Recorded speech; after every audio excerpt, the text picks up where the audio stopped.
बिस्मिल्लाहिर्रहमानिर्रहीम। अस्सलामुअलैकुम dear students, I am Mudassar Ali Shri. Students, chemistry second year chapter number 22 और हम डिस्कस कर रहे थे डाइस को। प्रीवियस लेक्चर में हमने डाइस का इंट्रोडक्शन और कुछ बेसिक टर्म्स को डिस्कस किया, like chromophores, auxochrome. My dear students, हमने प्रीवियस लेक्चर में ही बात स्टार्ट की थी क्लासिफिकेशन ऑफ डाइस की, और मैंने आपसे कहा था कि वैसे तो डाइस को क्लासिफाई करने के बेशुमार मेथड हैं, लेकिन हमारे कोर्स में दो मेथड्स को डिस्कस किया गया है। एक मेथड हमने प्रीवियस लेक्चर में पढ़ा था, यानी हमने क्लासिफिकेशन ऑफ डाइस पढ़ी थी बाय क्रोमोफोर्स, के क्रोमोफोर्स की नेचर क्या है। आज एक और मेथड है डाइस को क्लासिफाई करने का, और वो मेथड है डाइस का उनकी एप्लीकेशन के लिहाज से, यानी classification of dyes by methods of application, यानी आप डाइस को किस मेथड से एक पर्टिकुलर फैब्रिक पे अप्लाई करते हैं टू प्रोड्यूस अ कलर, यानी मेथड ऑफ एप्लीकेशन के लिहाज से आज हम डाइस की क्लासिफिकेशन को इंशाल्लाह डिटेल से डिस्कस करेंगे। तो आइए स्टार्ट करते हैं आज का topic.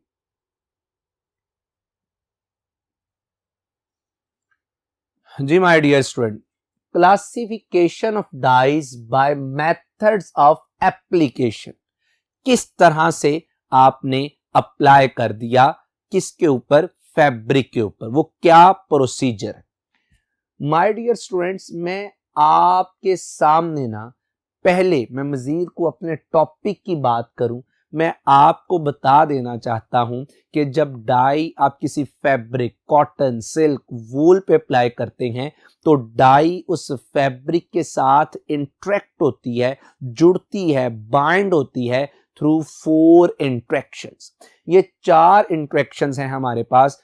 Covalent interaction, ionic interaction, hydrogen bonding, van der Waals forces. ये वो 4 इंटरेक्शन हैं जो रिस्पॉन्सिबल हैं, जो डाई को बाइंड कर देती हैं विद द पर्टिकुलर फैब्रिक। ये बहरहाल आपकी एक इंफॉर्मेशन के लिए था, क्योंकि अब हमने डाई को अप्लाई करना है किसके ऊपर, फैब्रिक के ऊपर। माय डियर स्टूडेंट्स, अगर टॉपिक की बात करें तो टॉपिक कुछ इस तरह से है, the dyes are often classified on the basis of technology applied, employed, इस्तेमाल की जाती है, employed for their application, यानी हमने डाइस को क्लासिफाई कर दिया है उस टेक्नोलॉजी, उस मेथड के लिहाज से जिसके जरिए से वो अप्लाई की जाती हैं किसके ऊपर, फैब्रिक के ऊपर।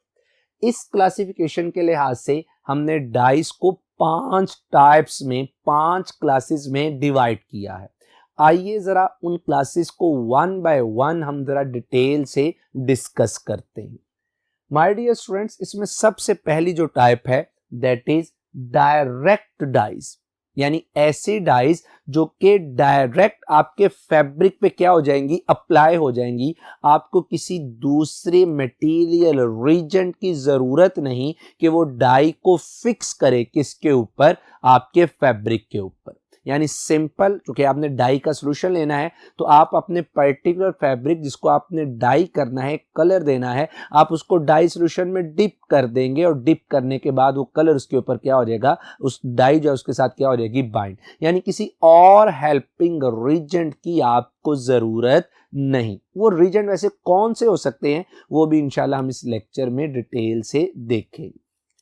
माय डियर स्टूडेंट्स, अगर मैं डेफिनेशन की बात करूं तो डायरेक्ट डाइज क्या है कि these dyes can be applied, these dyes can be applied to a fabric by, गौर कीजिएगा वही बात आ गई, बाय डायरेक्ट इमर्शन। इमर्शन से मुराद है डिप कर देना, डाल देना, in a water solution of the dye. यानी सिंपल, कोई मुश्किल काम नहीं। जिस भी फैब्रिक को आपने डाई करना है, आप उस फैब्रिक को लें और डाई के सोल्यूशन में क्या कर दें, ऐड। तो ऐसी डाई जो डायरेक्ट आपके फैब्रिक पे अटैच हो जाएं, अब किस तरह से अटैच हो जाएं वो भी बात करते हैं। उन डाइस को हम क्या कहते हैं, डायरेक्ट डाइस। आपके सामने मैंने डायरेक्ट डाइस की कुछ एग्जाम्पल्स रखी विद देयर स्ट्रक्चर। इनमें से एक एग्जाम्पल को हम डिटेल से डिस्कस भी करेंगे। माय डियर स्टूडेंट्स, याद रखिएगा, a direct dye contains acidic, उसमें एसिडिक और बेसिक एक्सोक्रोम, यानी जो डायरेक्ट डाई आप इस्तेमाल करते हैं उसमें एक्सोक्रोम होता है। अब आपको पता है कि जो एक्सोक्रोम है ये असिस्ट करता है, ये इंटेंसिफाई करता है कलर ऑफ क्रोमोफोर्स। तो अब ये जो एक्सोक्रोम डायरेक्ट डाई में मौजूद होता है, इसकी नेचर एसिडिक भी हो सकती है और बेसिक भी। और आप देख सकते हैं दोबारा से कि मैंने आपको प्रीवियस लेक्चर में एग्जाम्पल्स भी दी थी एक्सोक्रोमिक, जिनकी एसिडिक नेचर है और जिनकी बेसिक नेचर है। बहरहाल ये जो एक्सोक्रोम है एसिडिक और बेसिक वाले, ये क्या करते हैं, which combines with the opposite polar group present in the chemical structure of the fiber। तो मैंने इन लाइंस में ये बात की कि डायरेक्ट डाइज में एक्सोक्रोम ग्रुप मौजूद होता है जो एसिडिक भी हो सकता है और बेसिक भी। अब जब आप इस डाई को फैब्रिक पे, फाइबर पे अप्लाई, फाइबर में रेशे जिससे वो फैब्रिक बना है, आप उस पे अप्लाई करते हैं तो ये ऑपोजिट पोलैरिटी, अगर एसिडिक है तो इसके ऑपोजिट जो पोलर ग्रुप मौजूद होगा ये उसके साथ कंबाइन हो जाएगा। बेसिक है तो इसके ऑपोजिट जो होगा पोलैरिटी वाला, ये उसके साथ क्या हो जाएगा, कंबाइन हो जाएगा। यानी गोया ये आपस में मिल जाएंगे। अगर ये एसिडिक एक्सोक्रोम है तो ये फैब्रिक में मौजूद बेसिक से मिलेगा, अगर ये बेसिक है तो ये फैब्रिक में मौजूद एसिडिक से कंबाइन हो जाएगा। डायरेक्ट डाइज किन फैब्रिक्स के लिए इस्तेमाल करते हैं, इसके लिए मैंने लिख दिया कि वूल, ये सर्दियों का, सर्द मौसम का स्टफ होता है जो, and silk are readily dyed by this method. यानी वूल और सिल्क को अगर आपने डाई करना है तो आप इस मेथड्स को, डायरेक्ट डाई को क्या कर सकते हैं, इस्तेमाल कर सकते हैं। माय डियर स्टूडेंट्स, जो एग्जाम्पल है इसमें जो हम डिटेल से बात करेंगे दैट इज मार्टियस येलो। याद रखिएगा ये जो मार्टियस येलो है, आप इसका स्ट्रक्चर देख सकते हैं, मैंने पहले भी आपको बताया।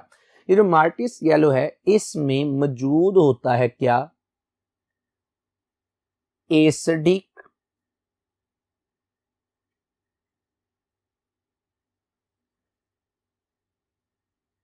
एक्सोक्रोम। अच्छा, एक बात क्लियर होगी कि अगर ये एसिडिक है तो ये कंबाइन होगा with the basic part of the fabric. इसमें ये जो एसिडिक एक्सोक्रोम ग्रुप होता है दैट इज हाइड्रोक्सिल, यानी OH ग्रुप। अब ये जो OH ग्रुप है ये जो मौजूद है मार्टियस येलो में, दिस ग्रुप, ये ग्रुप क्या करता है, this group interacts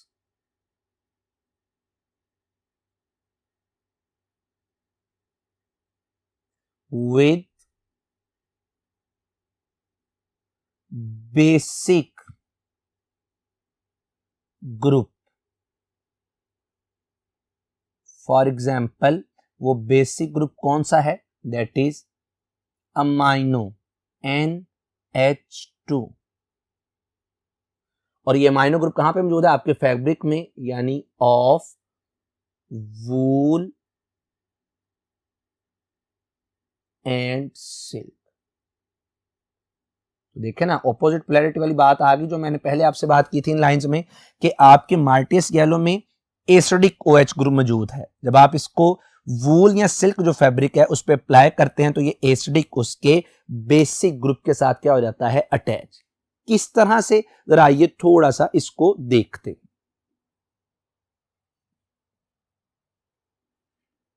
ji my dear students, तो डायरेक्ट डाई अब आपने अप्लाई कर दी किसके ऊपर, यानी आपका जो फैब्रिक था सिल्क या वूल। यानी आपके पास कोई भी फाइबर है, रेशे हैं उस फैब्रिक में मौजूद, ये कॉटन भी हो सकती है, ये हमारे सॉरी ये वूल भी हो सकती है और ये सिल्क भी। जब आप इसके ऊपर एक डायरेक्ट डाई अप्लाई करते हैं, यानी मार्टियस येलो अप्लाई करते हैं जिसमें मौजूद है OH ग्रुप, तो होगा क्या, यहां से ये जो फैब्रिक है, फाइबर है,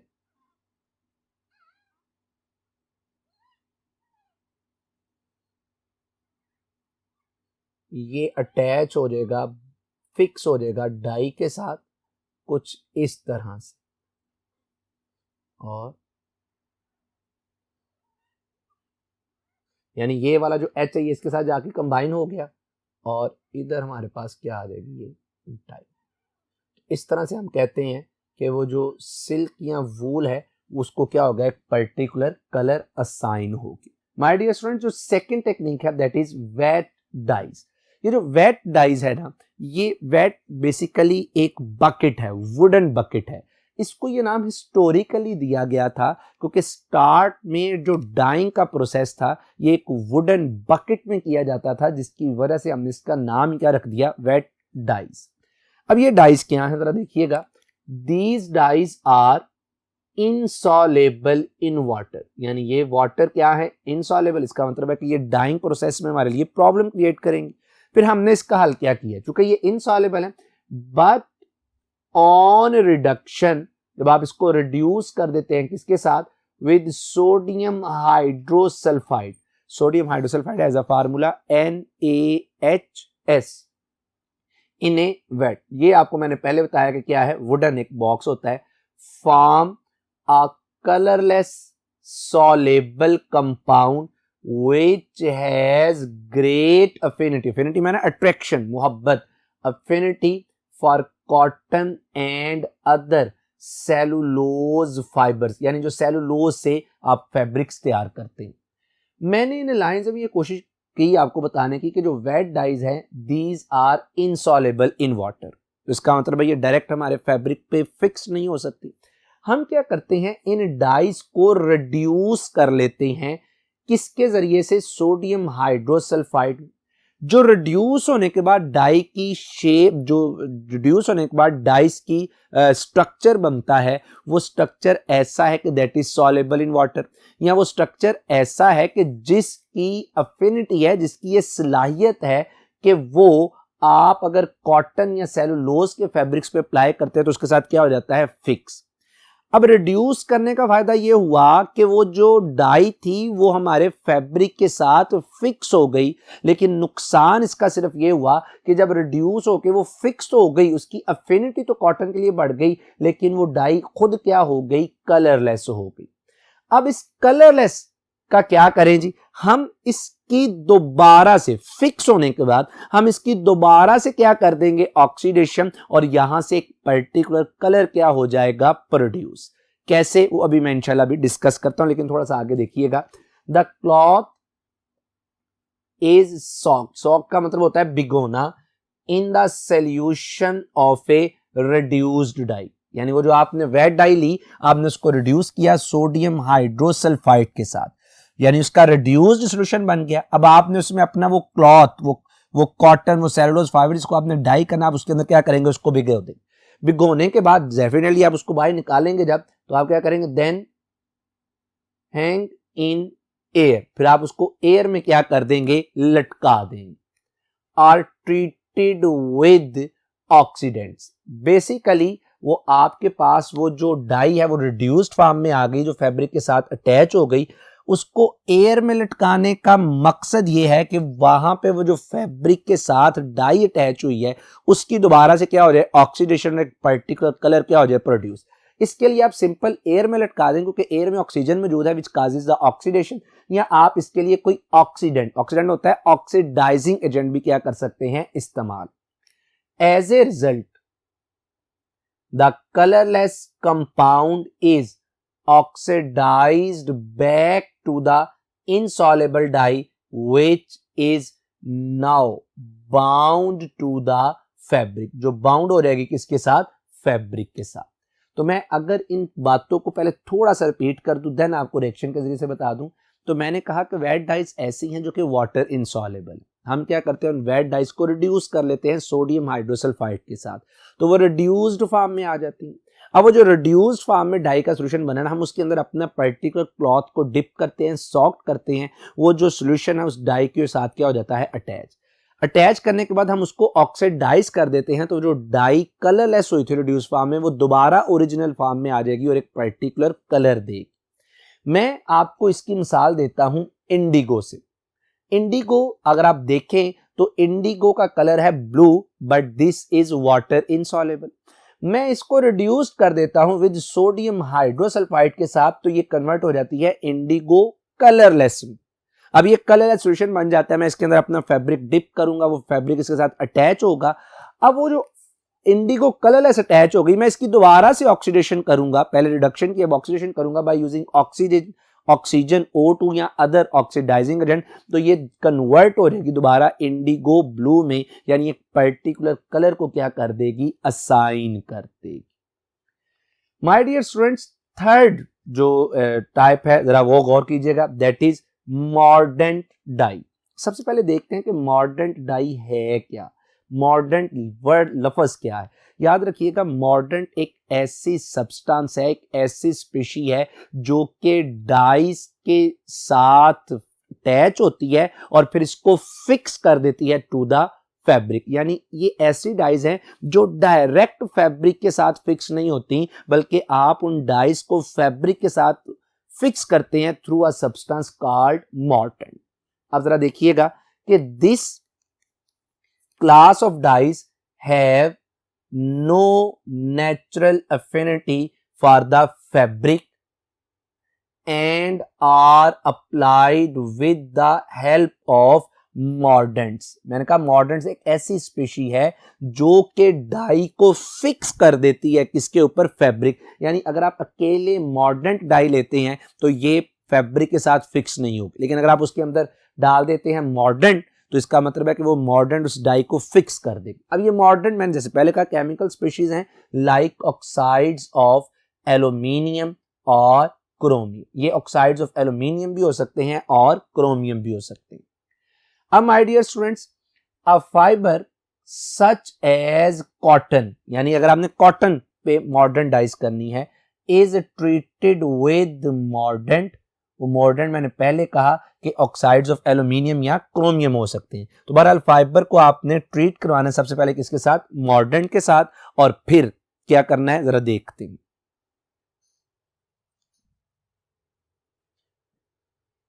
जी माय डियर स्टूडेंट्स, तो हमने क्या किया था, मॉडर्न डाई में वो जो फैब्रिक लिया था, फाइबर्स लिए थे, हमने उसको क्या किया था, ट्रीट करवाया था मॉडर्न के साथ। पहले मॉडर्न के साथ आपने ट्रीट करवाना है और फिर ट्रीट करवाने के बाद आपने उस फैब्रिक को क्या करना है, ट्रीट करवाना है विद द डाई सोल्यूशन। आपने वो जो डाई है आपने उसके साथ क्या करवाना है, ट्रीट करवाना है। अब होगा क्या कि the modern forms an insoluble coordination complex, यानी वो जो मॉडर्न है ये कॉम्प्लेक्स में आ जाएगी कोऑर्डिनेट कॉम्प्लेक्स। आपने पता यानी ये एक कोऑर्डिनेट कोवेलेंट बॉन्ड डेवलप कर देगी between fabric and dye, between the fibre and the dye and binds the two. ये दोनों आपस में क्या हो जाएंगे, बाइंड्स। तो मेरे पास अगर आप देख भी सकते हैं कि एक डाई है एलिजरिन, ये हमने लास्ट टाइम में डिस्कस की थी। अब ये alizarin is a type of modern dye, तो इसका मतलब है ये डायरेक्ट फैब्रिक पे अप्लाई नहीं होगी। तो सबसे पहले मैं इसको ट्रीट करवा देता हूं oxides of let's suppose aluminium के साथ।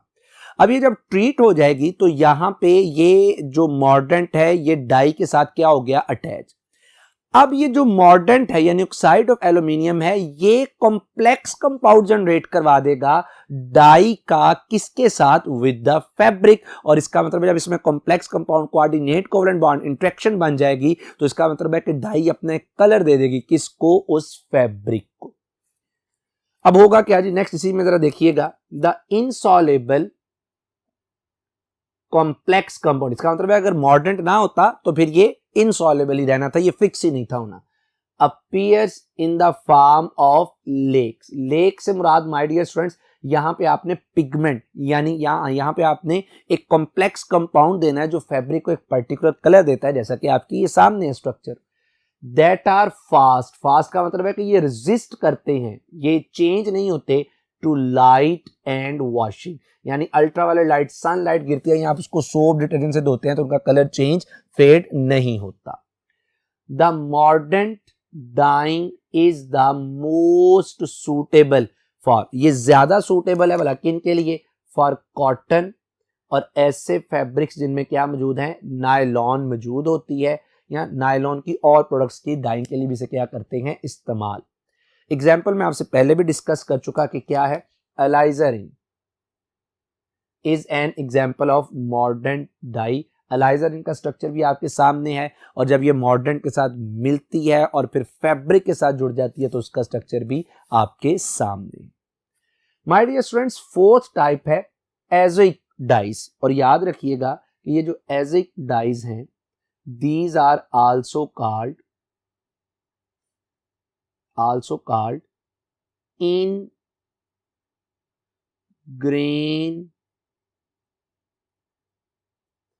dyes। इन्हें इनग्रेन डाइस का भी नाम दिया जाता है। अब ये हैं क्या, जरा गौर कीजिएगा।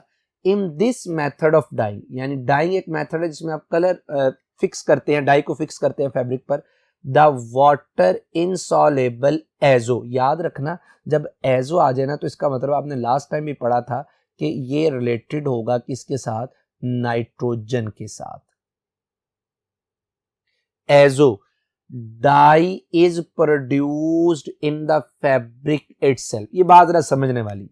अगर मैं ऐसे कहूं ना कि ये ऐसी डाइज हैं जो कि इन सिटू प्रोड्यूस होती। इन सिटू का मतलब है इन द रिएक्शन, यानी आप क्या करते हैं, डिफरेंट केमिकल रिएक्टिंग स्पीशी को, रॉ मटेरियल को फैब्रिक पे अप्लाई करते हैं और उसी वक्त ये डाइज प्रोड्यूस होती हैं और उस फैब्रिक को पर्टिकुलर क्या दे देती हैं, कलर। और मैंने आपके सामने चंद एक एग्जांपल्स भी रखी इन एजोइक डाइज की। अब कैसे ये करती हैं जरा देखिएगा कि द क्लॉथ, यानी जिसको आपने डाई करना है, इज सॉक, भिगोते हैं in solution of coupling reagent. Coupling reagent जो कपल करेगा, जाहिर बात है डाई को और उसके साथ फैब्रिक को, यूजुअली अ फिनोल, वो फिनोल हो सकता है, और नेफ्थोल। फिनोल का तो स्ट्रक्चर आपको पता है, नेफ्थोल का भी मैंने आपके सामने रख दिया। देन इट इज इमर्स्ड, डालते हैं किसमें, इन द सोल्यूशन ऑफ एक्सोक्रोम। तो फिर आप इसको डालते हैं किसमें, एक्सोक्रोम के अंदर ऐड करते हैं। मैं आपको एक मिसाल देता हूं। जैसे फर्ज कर लें कि मेरे पास यहां पे, यानी इसका मतलब ये हुआ कि एजोइक डाई के दो कंपोनेंट हो गए। एक आपके पास ये हो गया कपलिंग रीजेंट, और दूसरा आपने क्या यूज करना है, एक्सोक्रोम। तो फर्ज कर लें कि मेरे पास ये एक कपलिंग रीजेंट है, दैट इज अल्फा नेफ्थोल। मैं क्या करता हूं, इस अल्फा नेफ्थोल को ट्रीट करवाता हूं डाई एजोटाइज्ड सल्फोनिलिक एसिड के साथ। अब ये मैंने क्या करना था बेसिकली कि मैंने लेना था अल्फा नेफ्थोल और साथ में मैंने लेना था डाई एजोटाइज्ड सल्फोनिलिक एसिड। मैंने इन दोनों को मिला के डाल देना था, फिक्स कर देना था किसके ऊपर, फैब्रिक के साथ। इन दोनों का रिएक्शन होना था और रिएक्शन से जो डाई प्रोड्यूस होनी थी वो एक्चुअली कलर देती होगी किसको, उस फैब्रिक को। यानी हम इन सिटू में ये काम प्रोसीड करते हैं। अच्छा जी, नेक्स्ट इसमें क्या है, the azoic dyeing is particularly suitable for, ये सूटेबल होती है किसके लिए, जरा देखते हैं किस टफ के लिए ये ज्यादा सूटेबल। जी माय डियर स्टूडेंट्स, तो मैं बात कर रहा था कि ये जो आप एजोडाइक हैं ये किन फैब्रिक के लिए इस्तेमाल कर सकते हैं। This can be used for cotton, cotton के फैब्रिक के लिए, and other cellulosic fibre. Cellulosic fibre जो सेलुलोज से क्या होते हैं, प्रोड्यूस होते हैं। ना सिर्फ इन दोनों के लिए बट दे में also be used for nylon. आप इसको नायलॉन के लिए भी क्या कर सकते हैं, इस्तेमाल। ये हम पढ़ेंगे इस चैप्टर में कि ये पॉलीमर है, उसमें भी कलर देने के लिए आप इसको क्या कर सकते हैं, इन एजोइक डाइज को इस्तेमाल। लास्ट है जी डिस्पर्स डाइज। डिस्पर्स का मतलब होता है मुंतशिर होना, बिखरे होना। ये क्या है जी, these are the insoluble dyes. ये इनसॉलेबल डाइज है बट कैन बी डिस्पर्स्ड, आप इसे फैला सकते हैं, मुंतशिर कर सकते हैं in a colloidal form. Colloidal form में याद रखिएगा ये सोल्यूशन है but this is not a true solution. इसमें पार्टिकल का साइज ट्रू सोल्यूशन की निस्बत क्या होता है, बड़ा, ऑलमोस्ट 1 से लेके 1000 नैनोमीटर तक। इन वाटर, यानी कोलाइडल सोल्यूशन बना लेते हैं उस डाई का, किसमें, water. The fabric is immerse, यानी वो आपने डिस्पर्स डाई ली, उसका कोलाइडल सोल्यूशन बनाया पानी में, फिर आपने जिस फैब्रिक को डाई करना है आप उसको इमर्स डाल देते हैं in the colloidal dispersion of the dye. आप उसको इस डाई के कोलाइडल सोल्यूशन में डाल देते हैं, फिर क्या होगा, the fine dye particles are absorbed into the crystal structure of the fabric. वो तो जो डिस्पर्स डाई के पार्टिकल्स थे वो आपके फैब्रिक के ऊपर क्या हो जाएंगे, एब्जॉर्ब, और उसको एक पर्टिकुलर कलर दे देंगे। My dear students, disperse dyes की अगर मैं आपके सामने एग्जांपल रखूं तो ये चंद एक मैंने आपके सामने एग्जांपल्स रखी उन केमिकल कंपाउंड्स की, ऑर्गेनिक कंपाउंड्स की, जो काम कर सकते हैं किसके तौर पर, डिस्पर्स डाइस के तौर पर। अब ये डिस्पर्स डाइज किन फैब्रिक्स के लिए इस्तेमाल होती हैं? Disperse dyes are used with modern synthetic, यानी जो नेचुरल फैब्रिक्स ना हो, जो आर्टिफिशियल मैन मेड फाइबर से बनाए गए हो, जैसे नायलॉन, ऑरलॉन। ऑरलॉन आपने हम शायद पढ़ा भी हो प्रीवियस चैप्टर में, ये होता है एक्राइलिक फाइबर से जो प्रोड्यूस होते हैं, उन्हें ऑरलॉन फैब्रिक्स बोलते हैं। पोलिएस्टर्स, ये इंशाल्लाह हम पढ़ेंगे भी इस चैप्टर में कि पोलिएस्टर्स किस तरह से प्रोड्यूस होते हैं। एंड सेलुलोज एसीटेट, यानी एसोसेलुलोज जो कि एसीटेट जिसमें मौजूद हो, एसीटेट डेरिवेटिव ऑफ सेलुलोज। तो इनके लिए आप क्या करते हैं, इन डिस्पर्स डाइस का इस्तेमाल। तो माय डियर स्टूडेंट्स, आपका यहाँ पे हमारा ये जो टॉपिक है ये कंप्लीट होता है। उम्मीद है कि आपको बातें अच्छे से क्लियर हुई होगी। आपसे इंशाल्लाह मुलाकात होगी अब एक नए टॉपिक के साथ। अपना बहुत ख्याल रखिएगा। अस्सलामु अलैकुम।